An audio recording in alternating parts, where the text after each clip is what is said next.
Hello, here I am again. I've just done a video, I did one yesterday on Fight the Good Fight or Stand Up and Fight. It's still on there. I'm debating whether to take it off or not because I'm not happy with it, and you know well, you don't know, I'm a perfectionist and you can never assess your own works. In fact, one of the clairvoyant readers gave a reading. She said, I get the intuition, I get the inspiration, then I go and analyse it afterwards. You should never do that. You should leave it as it's come. But for some reason, I think I've had the message, if you know what I mean, the esoteric message. I've just seen that Elkenny has. She's done a video also on the fight. So I'm obviously picking up the message for the day or the time, but I think I misinterpret it from an unconscious state. This is what I'm learning, and it's very difficult to explain, but I think you will know what I mean.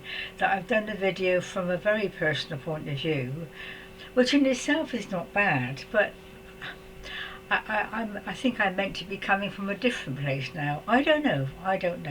So this one is on a similar theme, Fight the Good Fight. And I sort of sat down quietly just now and I said, what shall I do? I'm dreadful at decision making, so what shall I do? And the thought came to look into a book that I've got here. I've had it for many years, and it's by the author Coehelo. I expect you've heard of him. Coehelo. He's written lots of really good books. I don't know if he does them anymore. Little books, little stories, and this is called The Manual of the Warrior of Light. Now I think that's more in tune with what I'm trying to get across, rather than stories of my disasters. Which really, when you think about it, I don't know how to interpret. I don't get any comments from anybody. It would be so useful. But anyway, I think personal disasters are all very well, but they're a bit negative too, aren't they? I think I'm trying to get across a more positive attitude towards things. So I'm obviously in a bit of a muddle today. We've got a full moon tomorrow in Aquarius, and Aquarius is about the light, and I will write the affirmation down afterwards about warriors of light. We are warriors of light, and warriors is about fighting, and this is something I don't know, it's hard to know which road to go down, because we really should be teaching peace and light and all that, love and light, and of course Maraja talks about peace all the time, and I do agree with that, but there are times we do have to pick up the sword and fight. I'm not quite sure what the fight's all about. He says here, the warrior rarely knows the result of a battle when the battle is over. The activity of fighting will have generated an enormous amount of energy around him, and there is always a moment when victory and defeat are equally possible. Time will tell who won and who lost, for he knows that from the moment on he can do nothing more. The fate of the battle lies in the hands of God. And that's so true. I mean, I'm sure you've all been through your own personal battles. I've been through one hell of a time, this last year especially. And you ask yourself, well, I ask myself, what was it really about? I think it's up to us to find out the personal battle. It's to do with the personal battle. Although I do fight for justice. That's my favourite thing, to fight for justice. And I think at some level we are all taking on a great deal of negativity and darkness individually, and that's what we don't know what we're fighting for, and we don't know the results, do we? I think in the end the light usually wins, but I don't think it always does. Well, it hasn't always in the past. So the personal fight is something different. I fight a lot with the inner planes, the hierarchy. I know I have an ongoing battle with the masters. I don't know why I do have. I think they know. Somebody's got to challenge them, and I feel I have that authority in a way, not in a very negative way, but things, I have a little moan at them and say that they don't know what it's like down here. They're not human, and I think a lot of them could learn a lot, from communicating and stuff like that. I won't go into it all, but I think that's my personal battle is that, to bring a bit more understanding into the higher planes, because they are on a different. They don't know what it's like down here. They don't know what it's like to be human, and don't know what it's like to be a woman, especially. That's my pet subject. But also justice, injustice. I've had an awful lot of injustice. I've been ripped off by thousands of pounds. People betraying me and being deceitful, and you ask yourself, well, why does this happen? And I do know, I think I said in the video I'm going to be taking down, that we are warriors of light, and the light does upset people. I mean, and I said this in my last video on a much more personal basis, that you don't know how much light you're carrying, and you come across a lot of negativity all the time. I'm so glad I don't have to go to work and go into town on the tube train and things like that. I don't know how anyone can do that who's carrying a lot of light, but they do. Because you've got to be everywhere. It's no good sitting away in my bungalow hiding away like on a cliff top or in a mountain cave. You have to go out there, and I'm very lucky that I don't have to at the moment. So you have to be prepared for all this, and I think the fighting really means confronting or escaping or dealing with whatever comes at us, and there is a great deal at the moment coming at us because everything's waking up. The dark is waking up as well. I don't know about you, but there are times I think, I see shadows or shards of dark. I think, where does it come from? I do live in quite an isolated spot, and I think this is a bit of a lighthouse. I think anything that's passing by that needs some help, we'll drop in there for a cup of tea. Wake her up at 2 in the morning, and I do a bit of sending on when spirits are stuck. I say, try not to wake me at night, I need my sleep.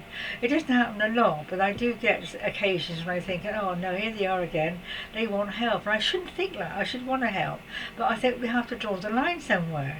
And this is another thing I'm learning about boundaries, and we are, I think a lot of us, we're so willing to please and help and lay down and be sacrificial lambs, and that's all changed. It's not like that now.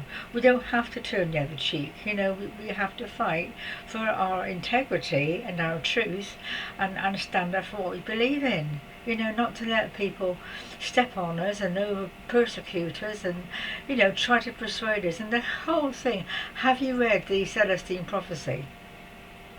That's a very good book by, I can't remember his name now. The Celestine Prophecy. It's all about, there's a series of them actually, and it's about control. The first book especially is about how people can control very quietly, my daughter particularly, which I won't go into, very clever, very, very clever at controlling, but she's a psychologist, and the things done in very subtle ways. We don't realise that, adverts and stuff, buying stuff on the internet, it's a control thing. Everyone's after your money. and some of it's okay, but I know I've had so many mistakes of late buying stuff on the internet. I can't send it back, and underneath all that is a very, very clever, quiet method of controlling people's body language and little instances. You look out for them when you get through your everyday life of how people are trying to control each other, So this fighting thing it's not really a good word to use, is it, for a spiritual person who's in love and light? But we have to have it. It's the spiritual warrior. Fight the good fight with all thy might, says the hymn. And then I think it was Arjun and Krishna. Krishna was the Indian Christ, I think. And he was talking to his pupil Arjun. He said, you have to stand up and fight.